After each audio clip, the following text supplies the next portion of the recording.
Okay, so welcome back to another Beating Alpha episode. This is episode 96, and we have a very special guest. His name is Ebrahim Shaik.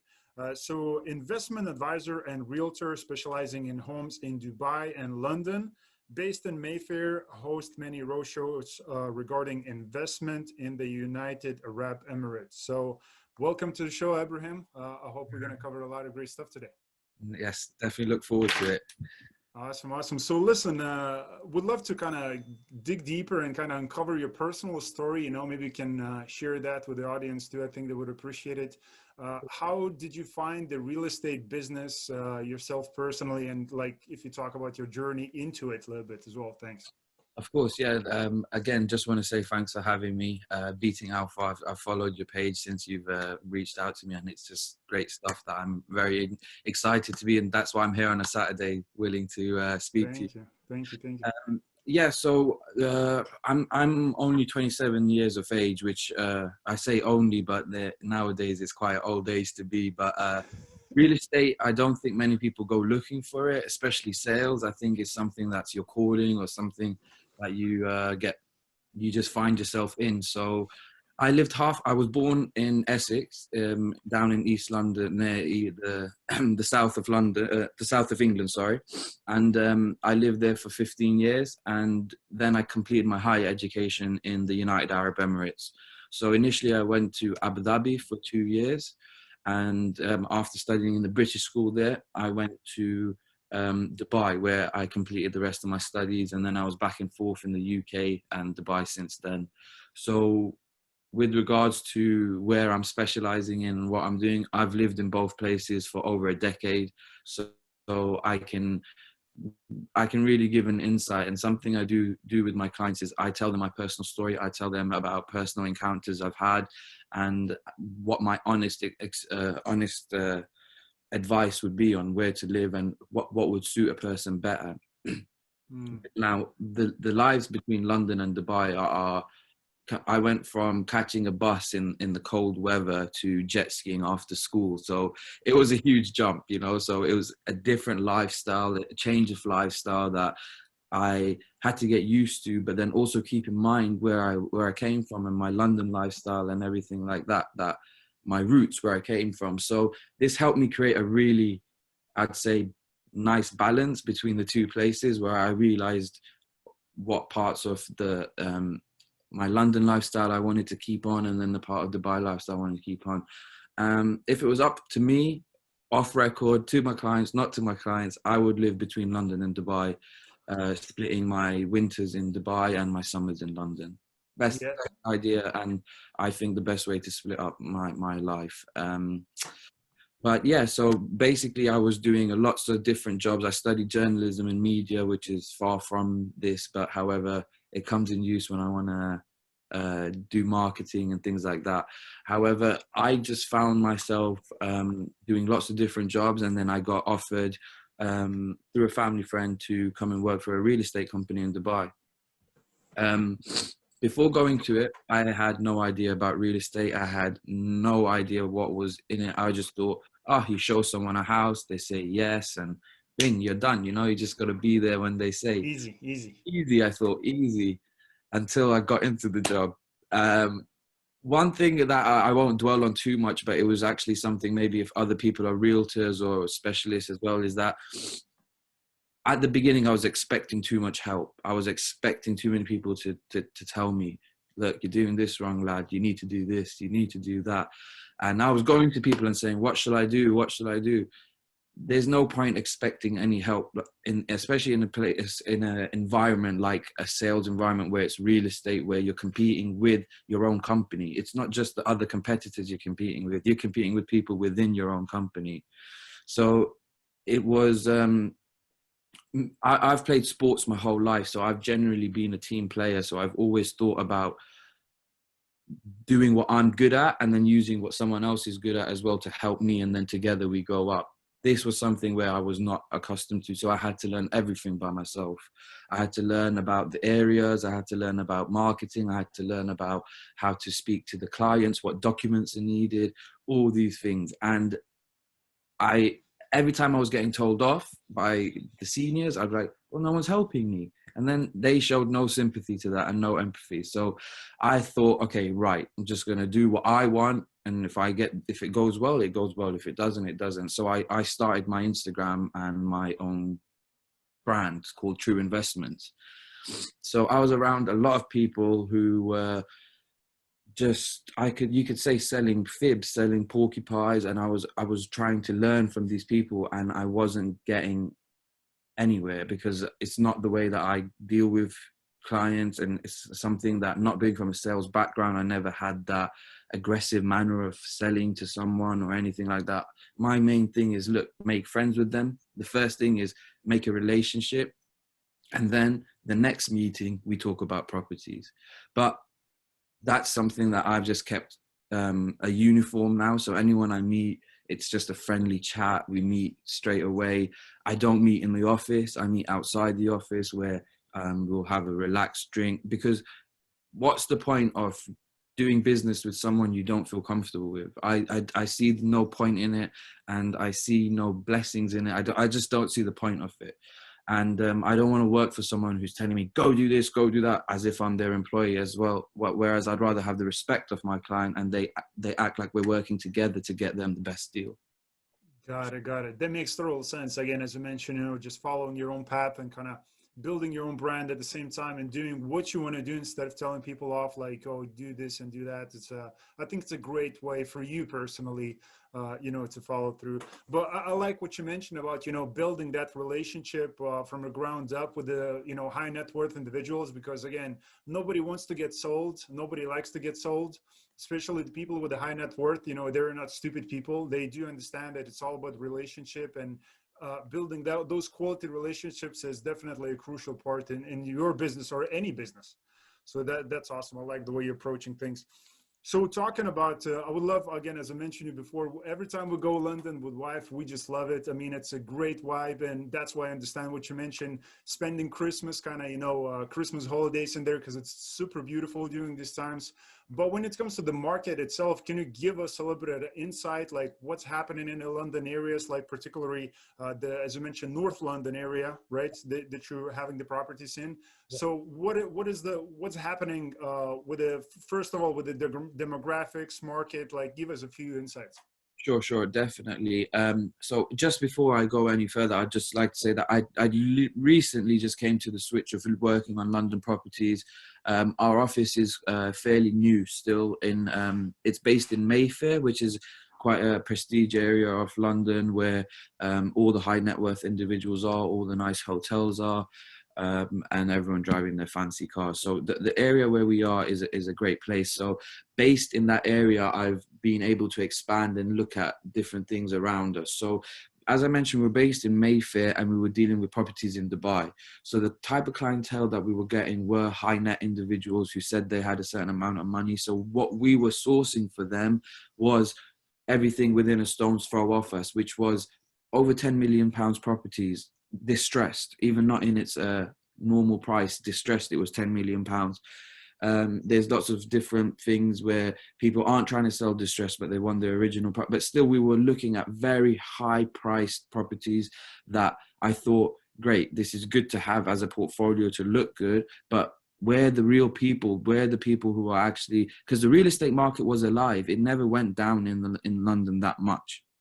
But what happened is that it was all the normal people who were moving, who had to relocate, who maybe had to downgrade a little bit because of the pandemic, or people who were thinking ahead, or just generally there was a queue of people who had to move during this time anyway that they planned last year. So business was still moving, and I thought that it was time to get involved in the UK market. And with what I found is that there is a lot of new buildings coming up, a lot of brand new buildings with 2-bedroom apartments, sometimes 3-bedroom apartments, which are done by developers, priced quite cheaply for London prices, mainly for certain incentives which the government has released. For example, Help to Buy, which has just gone through the roof for people here in the UK, because in London, a lot of people, even if they are living at home, they have to work, and they have to really like try and save a lot of money before making that first move. Whereas I was living in Manchester before, people were getting their first job straight out of university and being able to put down a mortgage and a deposit because of the prices up there. However, down in London, you're looking at some 2-bedroom apartments for £600,000. So Help to Buy was really good here because it just meant that you had to pay 5% initially, and then obviously the rest of the scheme, which proved really, really beneficial. And then I realized that by helping the people who are looking for the normal price properties is where the business will keep on accumulating. So since I've done that, I have been trying to take over North London, as I say to my boss, where any development who's going up new, I'm making a connection with them to say that I have a grand database of people from Dubai who also live in the UK who are looking for places here. So it's been good. It's been really helpful. However, as I mentioned, I was focusing on Dubai a lot before, and during all of COVID, I was as well, where I was exerting a lot of my energy in trying to sell properties to people here in Dubai. But what I found being I was a resident of Dubai for a long time as well. So being a resident and my parents still living out there, I now know that like last week there was 3.9 billion dirhams of worth of transactions done, which is insane, an insane amount. You'd only have to divide it by 4.8, so it's just less than £1 billion maybe. And what that meant, why that was happening, is because in 15 years or 16 years of living there, people have never seen prices this low in Dubai whilst living there. So my parents who moved there in 2008, they invested in the big 2009 time, the 2010, 2015. But since then, they've not seen prices this low before. So what you're saying now, it's a kind of great time to purchase something in Dubai, right? Even though it's I believe so, yes, but it's about having the faith in that country. So people who are living there, they're buying their 4th, 5th, 6th house now. Yeah. Well, when it comes to having faith, maybe we can cover, and of course we're going to cover Dubai market, and maybe you can give us a few insights because, so I think some people would make decisions, on stats, on statistics rather than on faith. So if you can give us some positive statistics that, some people can look forward to and kind of make those decisions on that. But still talking about the London market, I mean, as I mentioned before, with the Brexit, where do you see the prices going, from there? Like, is it going to fluctuate that much? Is it going to go down? And, with the entire COVID situation, like, where is London going price wise? Well, that's what I had this conversation with someone the other day, and I was like, where did Brexit go? Like, since COVID's been here, no one's mentioned Brexit. It's not even been on someone's mouth. Like, I've never even, not the news, not anyone has said it since all this has happened. So with regards to that, I'm still getting up to date with how the political situations may affect the London market. But from what I've seen, if you want to be on a statistics type of page and see previous histories, the price has never gone down in London. You're looking at a place where in 10 years, you're guaranteed the price to appreciate. And how much by is something that I can't put a finger on, but in previous history and different, the history that we've looked at, it's gone up every 10 years. The price has gone up, and it's steadily gone up. It's not had patterns such as Dubai where it's like this, the patterns of the prices. The prices of London have been like this, a gradual increase all the time. So again, we have 2 types of clients who come to our office. One who are looking to make money really quickly and straight away, and the other who have some money and they want to keep it in a place that's safe. Now, real estate now I think is safer than a bank. For me, that's how I just think. That's an opinion. You don't need to quote me on that. But I've had clients from all different types of countries, Lebanon, Pakistan, and the way their countries sanction them sometimes, or perhaps don't allow funds to be transferred, or just they take control of your money, which I believe is not comfortable, knowing if you've earned your whole life, if you've earned an honest living and you've earned maybe $10 million, and then the bank's telling you you can only take £20,000 out a month, you're going to be very, very upset about that. Whereas if you have a house, it's a tangible asset. You can go and look at, you can touch, you can add value to it, you can live in it. A lot, you could put it on rent, you could earn money from it. It's not a stagnant investment. It can be released, it can be liquidated very quickly, especially in Dubai as well. So these things for me are just things that I think at now's time of like where we are, they say cash is king, but why you can't live inside your cash, what I say. So you can't build a fortress out of money, but you can buy a property. And what I say is that real estate at the moment, in London is as safe as it's been. I don't see the threat that people may suggest that it may crash depending on the market, and the real estate market will plunge. I don't believe in that, but yet I do still have to keep an open mind, because this year has been so unpredictable. I tell my people in Dubai as well, and my clients, that I'm selling to Dubai, whereas before I was claiming this many visitors, 25 million visitors in 3 months are going to visit this. Now I tell them this is what was anticipated, but we don't know how things are going to go, because the world is a funny place. So exactly. And they appreciate that. Yeah. They appreciate that I'm telling them, look, I'm not God. I can't tell you what's going to happen tomorrow, but I can tell you what I think may happen. Yeah, based on your, again, knowledge, experience, insights, talking, networking with people and having these conversations. And so you give them the best ever possible advice that you can get at the moment. And again, if you're sincere, by the way it looks, you're sincere, the way you're doing the business, the relationships are very important to you. So you're going to try to help them to make those quality decisions.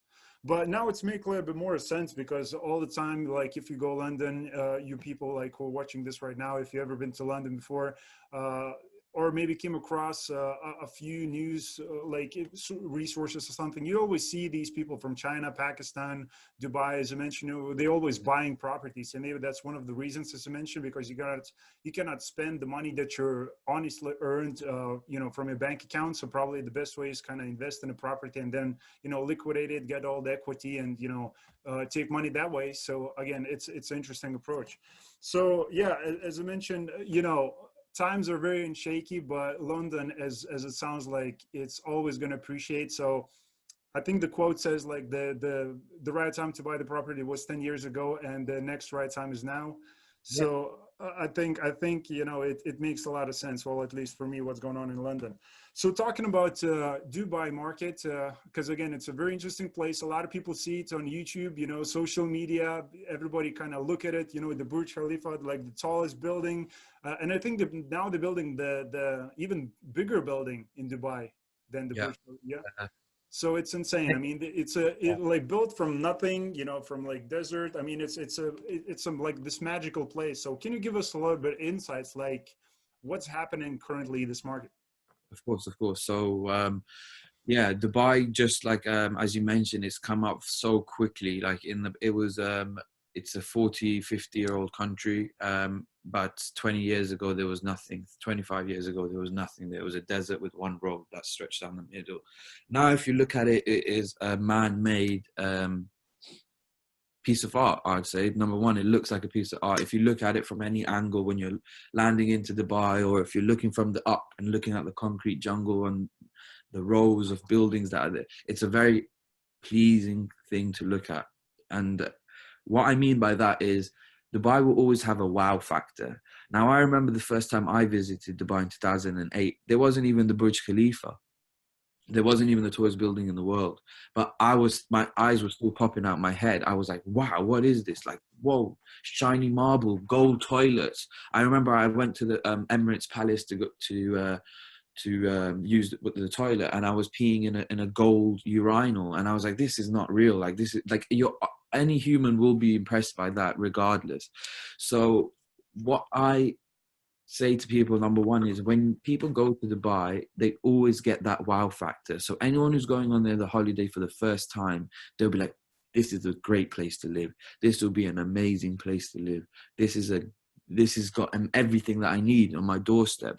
There's fancy cars, there's everything. And you kind of like start living a better life yourself, where you go to the mall, someone opens the door for you, and you're not used to that in England, where you go and have to find parking and then run in the rain and then go up the stairs, and where over there it was just luxury and to another level. So people who are here or who've grown up in different countries where this isn't, let's say, the cultural norm, it's amazing for them to know that they can attain a life like that so easily and so attainably. Like Dubai is a place that it's not an Arabic speaking country. Everyone speaks English there. It's 90% expatriates. So everyone you see is not from Dubai really. And there's Europeans, there's English people, American people, there's bars that accommodate to each of the different type of people. So I've been to McGettigan's, which is an Irish bar, which on St. Paddy's Day everyone goes to. There's a place called Barasti, which is known for the British people to love to go to because they show the football there. There's just different places. There's tiki clubs, different, like so much salsa bars, so much different things going on that can accommodate for so many different people. You can't go amiss. So that's just the lifestyle that I'm trying to explain there. And obviously being the age of I'm explaining what appeals to me a bit more, going out and the nightlife scene and the nice cars and the luxury and the beautiful women for some people it's just like a movie when you go there. You'll see celebrities like normally, like at the same places that you'll see a table next to you with lots of celebrities. And what will make you feel good about that is that you're on the same level as them. You're on the same place as them, on the same level, just on a table next to them, which makes you feel like a celebrity to an extent, So yeah, these are things that I've learned over living there over a 10-year period, but I've made friends with lots of different people there. So I've made friends with the local people there who I know about their life and how they need to sustain their life and how they plan to live there for the rest of their life and to bring their children up there and their children's children and everything like that. They have long plans for their generations to go for or third generation only at the moment in that country. So generally Dubai since I've been there, it's grown enormously. It's very popping. It brings in the airport had 1 million people footfall a day. It was constant buzz. It was a constant buzz.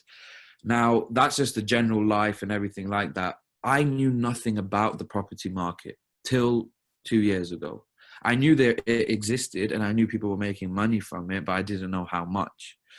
Now, when I found out, I was very upset to know that, like the quote you said, I should have got into it 10 years ago, because these guys were making more than doctors, more than dentists, more than like high-end jobs. These guys who were just being the middlemen to sell a property, as I initially saw it as being a middleman, were making 8% on a £2 million property, or like rates like that, where it was high profit, high commissions. So this kind of like led me to try and dig deep about it more and everything. What I found then is Dubai has its times. Dubai has certain times where people are investing like crazy, and Dubai has its times where people are trying to sell like crazy. So what happened is that these guys who made money off one person will, in a 10-year span, make money off them maybe 5 times.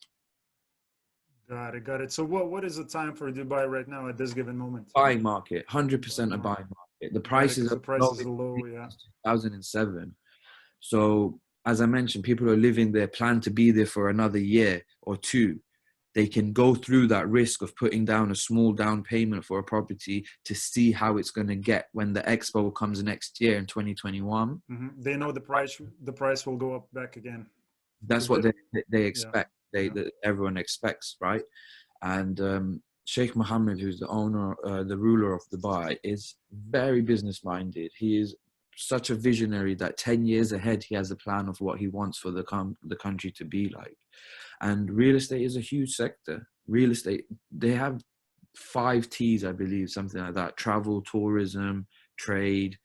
The 5 T's are something that's very, but within that, real estate comes close to number one with how much money it's bringing into the country, Yeah. and everything like that. So of course they are going to focus on sustaining that market. Yeah. People think it's a lot more versatile than it is. It can be sustained a lot more easier than people think. So, so Emaar, as I mentioned, the biggest developer outside of China and the biggest developer in the Middle East, they are the ones who build Burj Khalifa, the Dubai Mall, which is the biggest mall in the world, Marina, where all the buildings are, where the boats just come within the buildings and go back. They're all done by Emaar. Emaar is semi-government owned, so they're backed by Sheikh Mohammed himself and the ruling family. So what that means is that I don't think they're going to let this sector ever go down. That it's a type of industry that can be controlled. Like we've seen it happen a lot. For example, in the UK, this Help to Buy scheme and all these incentives they're giving is the way the government is controlling the market here. They're trying to get more sales. They're trying to get more people to put money back in the economy. It's just a nice way of them controlling it, if you look at it in that way. Mm-hmm. So Dubai is going to be on top of the property sector. The biggest fear that people had was an oversupply. Everyone kept saying there's going to be an oversupply. There's buildings that are going to be built and no one's going to live in there. I carried on visiting Dubai in these times and I never saw an empty building. I saw buildings that were being put up, but any building that was up had people living in it already. So I was like, this doesn't make sense. I don't understand why the statistics are showing that, but when I look in actual sense, it's not like that. And then it was explained to me very easily, and it was that the expo was planning to bring 250 million people within 6 months, which is a lot. Now, if the aim of Expo was to keep 1% behind, that would be 25 million people. There's not enough units in Dubai today that would house all of them. So there's a housing shortage actually happening, right? That's well, what would be happening if, if that will happen, and I hope the Dubai Expo is going to happen. As again, I read about it before. Well, I think it was like 5 months ago, and it was like, man, this is probably going to be a spectacular. They're expecting all these revenue to come in. I'm actually just looking at the info about the expo itself while we're talking. But I think it's revenue. It's like we're talking billions of dollars, because again, there's all these companies coming from 100 plus countries. I don't know the number, but I mean, it's crazy. So Dubai current population, what is it like? How many people do live in Dubai at the moment? At the moment, as I mentioned, I know the 10% that I know the percentages, but I'll actually find out exactly. I don't think it's more. Oh, I see. It's 1.1 million. So no, I see. No, 2.5 in 2006. 3 actually in 2019. Here you go. So a lot of people in a kind of, so how spread out is it? Like, is everything condensed? Everything kind of tall buildings, tall, like, So I'll explain that as well. Is that Dubai, what they, sorry, yeah. Is that what they're going to continue to kind of build and spread it up, or is it going to be more kind of houses, like on the side? Initially, Dubai was going up, so it was building upwards and things like that. But now it's starting to spread. So if you see Dubai on the map, it's like it's one long road, which is called Sheikh Zayed Road, but it's actually made up. That's the main road that goes down the middle. However, it's made up of 6 parallel roads that go across it. Now, across the other side of it is all desert. It's all desert and it's an open land and nothing's been built. And what I wanted to just mention as well is that you said that there could be an undersupply. That's what Dubai is aiming for.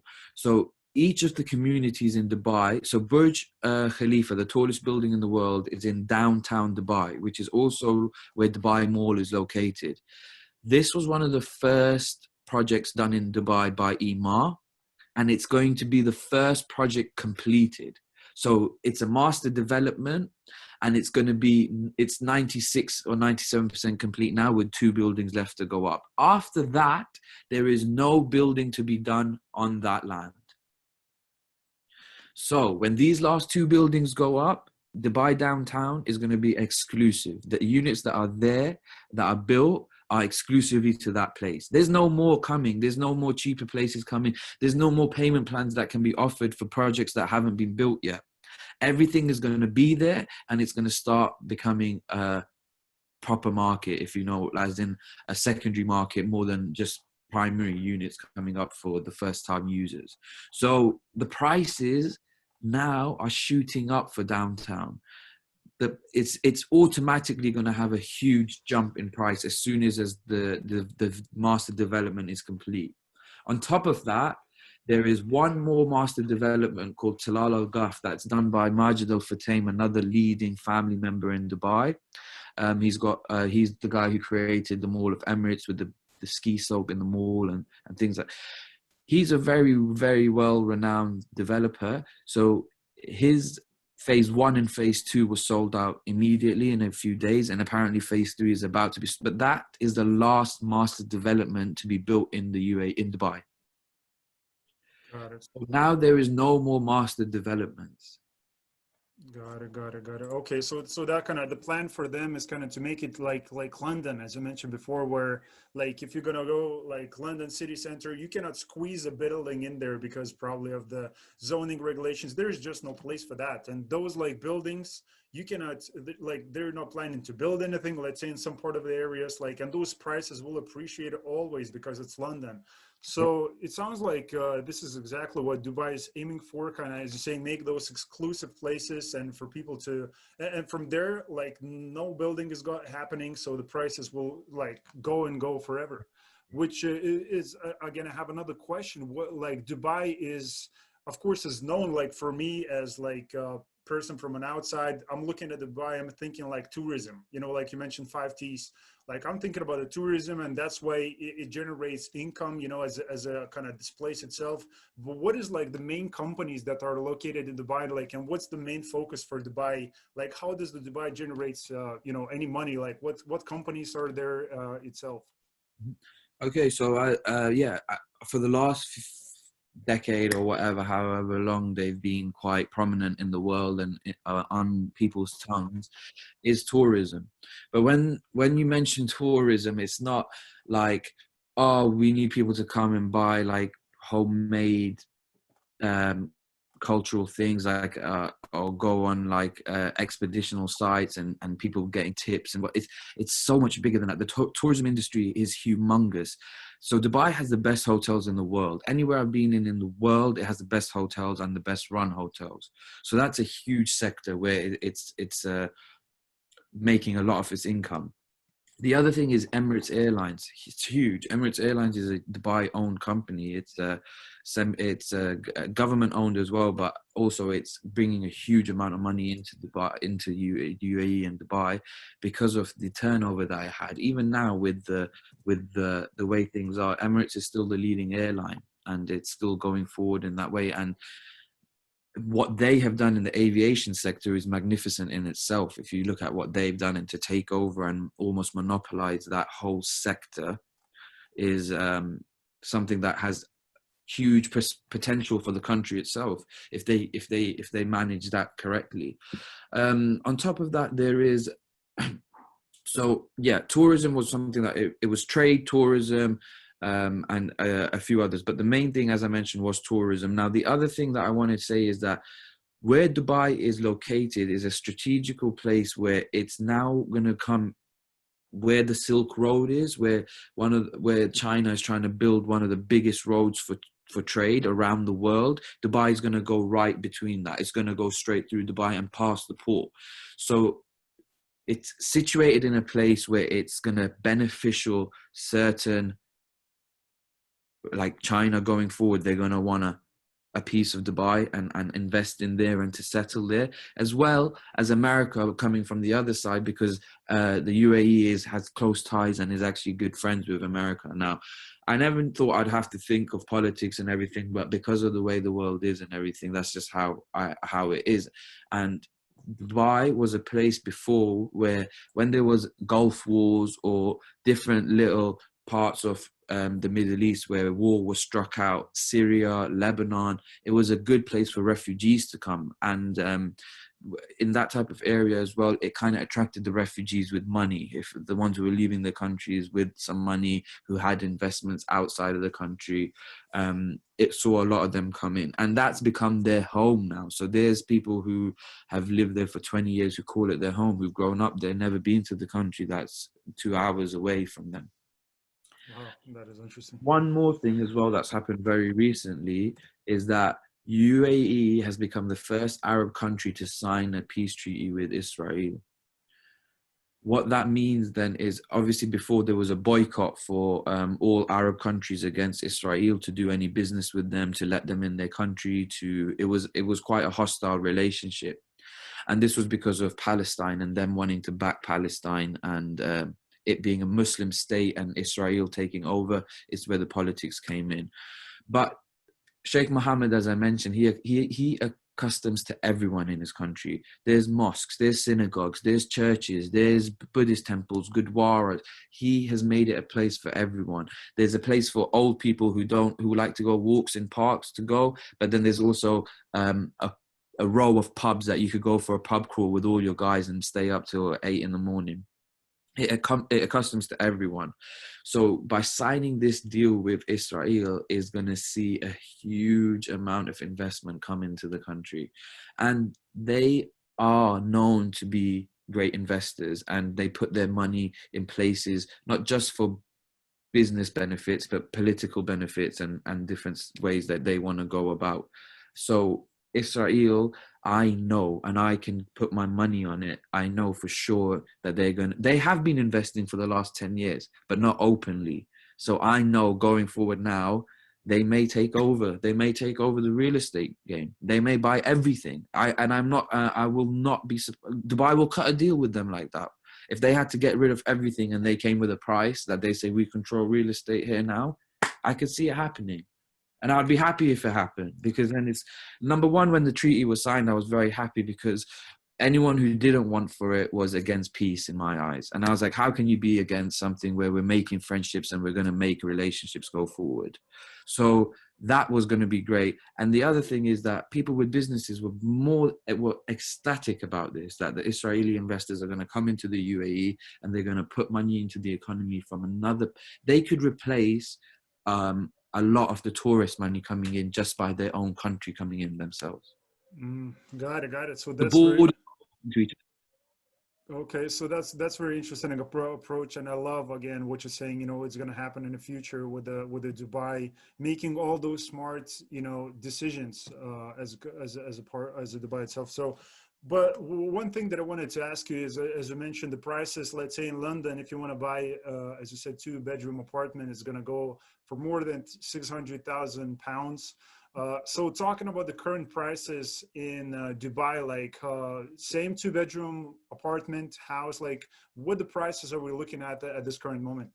Okay, so same 2-bedroom, maybe with the same quality, maybe a bit bigger even. On an average price range around Dubai, I'd say between 180 and £200,000. However, with a payment plan. So what a payment plan means is you pay. So I'll just go for a basic payment plan that's used before, which was 25/75, which means you pay 25% upon completion. They give you the keys, and for 5 years, you pay 75% off. Now, how that was beneficial was meaning that you get the keys for a £200,000 flat for £50,000. It's already your asset. Number two, it was interest free, so you're not paying any interest on the price. And number three is that you could have even got a mortgage on the 75% that you have to pay off as a foreign investor. So it's just going to be in 5 years instead of 30. Correct. Exactly correct. Yes. So 5 years instead of 30 with no interest. Got it. And that's the one I do the business because again, that's exactly what I'm thinking. It's like Dubai is definitely not for everybody because that's what they want to make it. They want to make it this kind of exclusive place for people who actually have money. And again, it's nothing wrong with that. That's what they're aiming for. They want to have people who actually, can do something in Dubai. They're not going to be there, sitting around and thinking, oh my God, like I have no money for, to pay for the food. They want money they want people who are actually going to go and spend some money on the weekend. They go to the Prada and the Gucci and Louis Vuitton and maybe go into the, buy a Lamborghini, like once a year or twice a year, So I do understand that approach, and that's that's the way you want to make it. And that's when the people look on, to Dubai on internet, YouTube. They always look at it at this kind of, as I mentioned, this magical exclusive place, which is again, it's interesting. It's big. It's like, look at the other countries, like Monaco is exactly the same. It's just for exclusive type of people who want to get in there. But 200,000 like dollars or pounds still doesn't sound a lot, but for a lot of people that you have to pay off in 5 years, it could be a True. lot of problems. But then a mortgage can be attained for a foreign investor to a loan to value of 50% as well, which is, if you try to get a foreigner to invest in London or get a mortgage in London, it'll be so difficult. The other thing as well that I was going to mention is that Dubai, what I try to tell my people is that, look, I meet different types of people all day, and the thing I like about England is that you meet a lot of variety of people. You don't meet the same type of people who are into the same things, who are into the Lamborghinis, into the tall buildings, into the tiny clothes. And there's a lot of people like that out there who is fine. It's the life that they like. And I loved that life for a long time as well, where I was enjoying it and I was enjoying going out and I was living a movie, like I mentioned. But then there's some people who aren't like that and who don't want this, I don't want to use the word pretentious, but it can be at times pretentious, where you're looking at just things and materialistic things. But I tell my clients, we may not be impressed by it anymore, but every day someone lands in Dubai and they are impressed by it. Every day someone lands in Dubai and they're impressed by it, and they look at it and they're wowed and they're inspired, which is a good thing. They're motivated to come there and do something. So we can accommodate to those people and we can help them by being a landlord. If you're a landlord in a place like that, there will not be a time when times are normal where you will have to be like, hey, Ibrahim, no one's living in my apartment. What shall I do about it? Because you'll be like, oh, there's 10 people inquiring about it. Who shall I pick? That's the way it's gonna be, because every day I'm telling you, someone comes there and they're like, wow, the tallest building in the world, and it's got my country's flag on it. This place is the best place in the world. So, it's always going to attract people. It's always a place for money to be made. And as well as trying to target that rich lifestyle that Monaco and these exclusive places have, we must remember that there's a whole other side to the story, where these people who live like that have a load of people working in industries for them to live like that. There's a lot of people who work in the malls, work in restaurants. They need a place to live, but they're not going to live in a fully golden, quipped out £500,000 apartment. So yeah, it's trying to differentiate between like a normal life and then that high-end life, whereas before it was just high-end. That's awesome. I love the fact that they're trying to do that. So so like, by the way, it sounds like you do prefer Dubai a little bit more rather than London. Well, because again, maybe we're just talking about Dubai a little bit more because it's again, for some people maybe it's just more exclusive.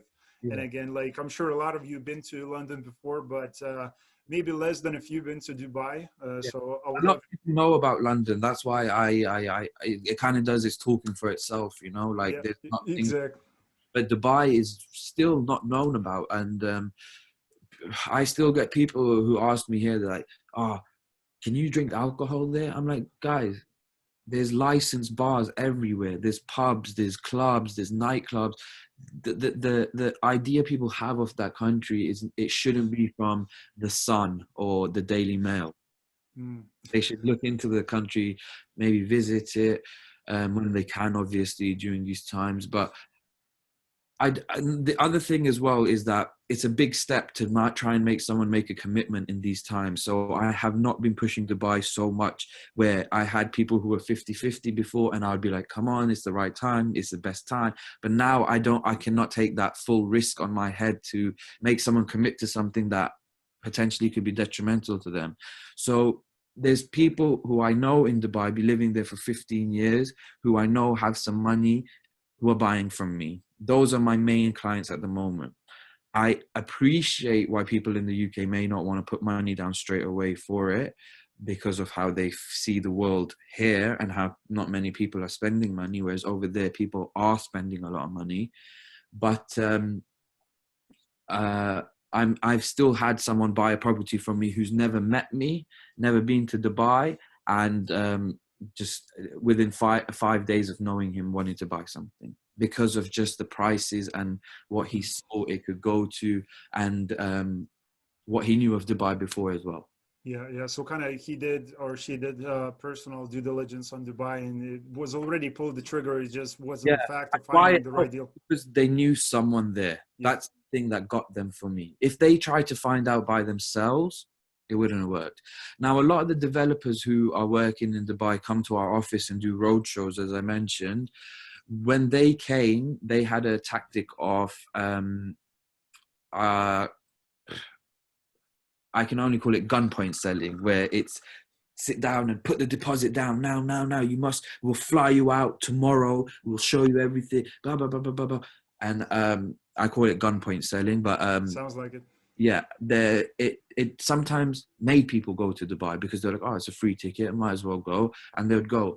But that's not the state of mind or the position you want your client to be in before they buy. You do not want to panic them. And I've had clients who, for example, my first deal when I came to the UK, I met a great gentleman, and he wanted to buy 6 apartments in a development in Dubai worth around 2 million, 2.5 million. Out of that, I was going to make about £40,000, and it was going to be my first deal in the UK. And as I mentioned, everyone was trying to make these big deals. So I was like, woo, I've made it. I'm gonna be the top salesman straight away coming to the UK office. And I spent a week and a half with that gentleman every day in Dubai, taking him around. And I hope he doesn't mind me saying this if he sees me. And eventually it came down to the last day, and his mum was like, I'm sorry, we don't want to go. We don't want to do it through you. And at that time, you just got to hold your head high and still walk off the table with your head high. But it's a heartbreak, and it's a heartbreak most realtors have to deal with. And I just the amount of money that I was going to make made it a bigger heartbreak for me.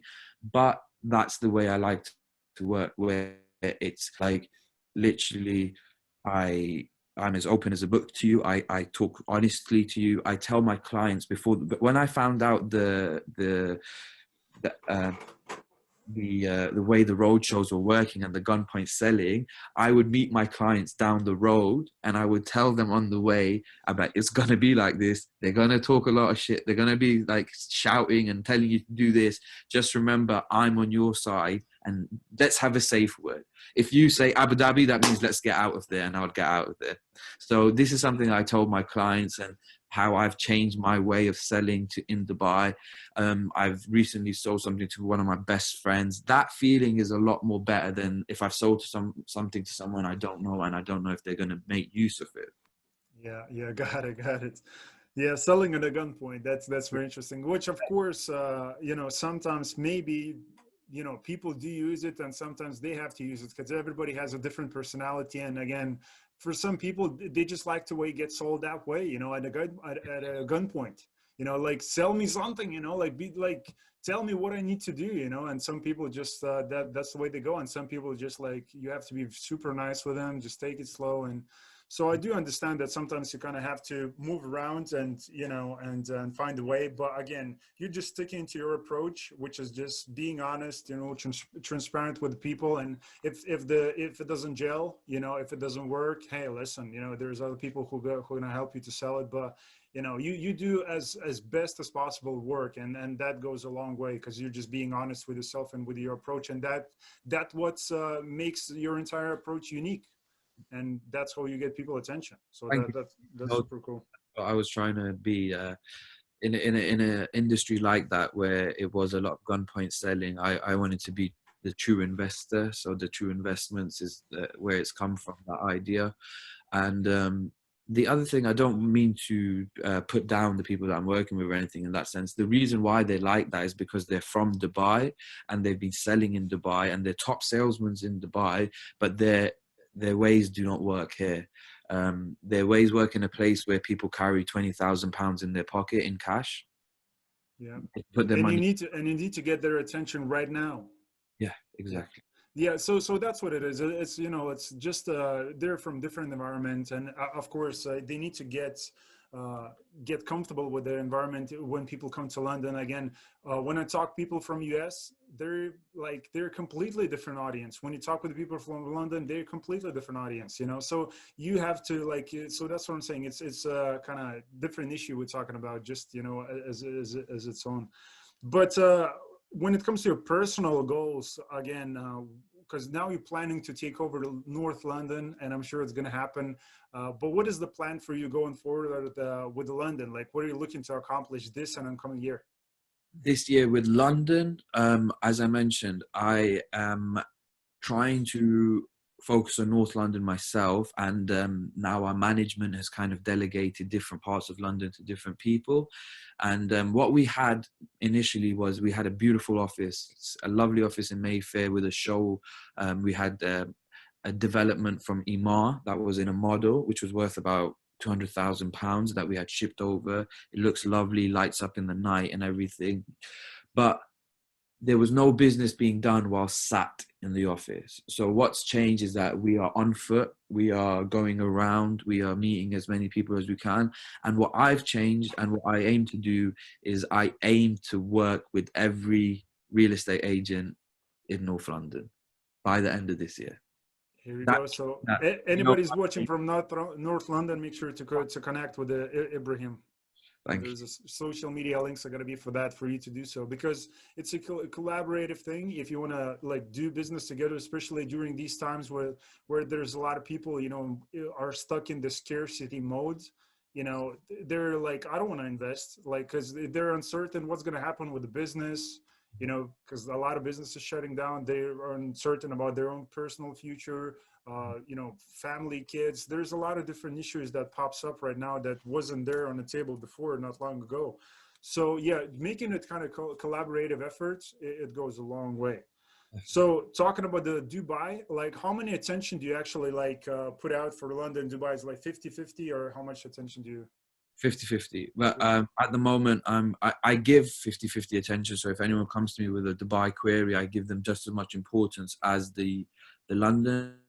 However, with Dubai, it's kind of at the moment doing its work for me that I've already implemented. So I have a few clients that I've retained that I work with. I look for everything for them, and they're telling me they've given me money in my hand to buy something for them. So with Dubai, it's I'm only dealing with people who are comfortable enough for me to do that for them. However, if someone came to me here in London and was like, I want to move to Dubai and get a new home, I'll be like, all right, cowboy, let's take this a bit slowly, because I'm not going to just send you to Dubai next week and tell you to live there. So that's with Dubai, it's like that. Whereas London, it's such a beautiful process where a solicitor's involved, offers made. It's so polite and so, in Dubai, it's like you're shouting on this phone, you're picking up that phone, you're shouting at this guy, you're telling him to come here, you're saying, can you do a view? It's really hectic compared to London, where it's like, here's an email back, and bang, we're going, you know?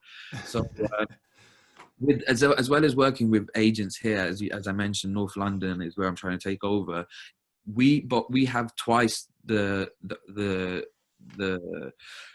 twice the opportunity to make money, because we could work both ways. We could both work in something in the UK, and from the same client, we could even sell them something in Dubai. So this is a two-way pattern that could help both of us. And that's why when I go to these agents, they're quite interested in working together.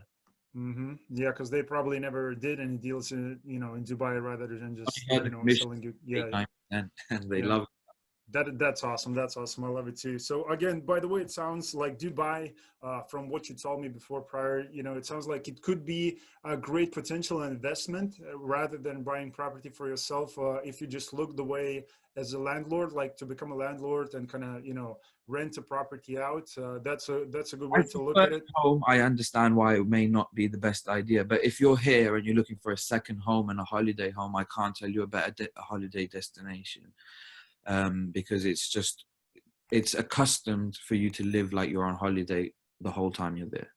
Yeah, because of all the amenities, restaurants, bars, different kind of, People who there's a lot ethnic of influences. Yeah. That is awesome. That is awesome. So we did definitely, everybody who's watching, including myself, I have to put Dubai on my list and kind of go and visit and get the wow experience myself, because it's one of those definite places that people always talking about, and, it just has to be done.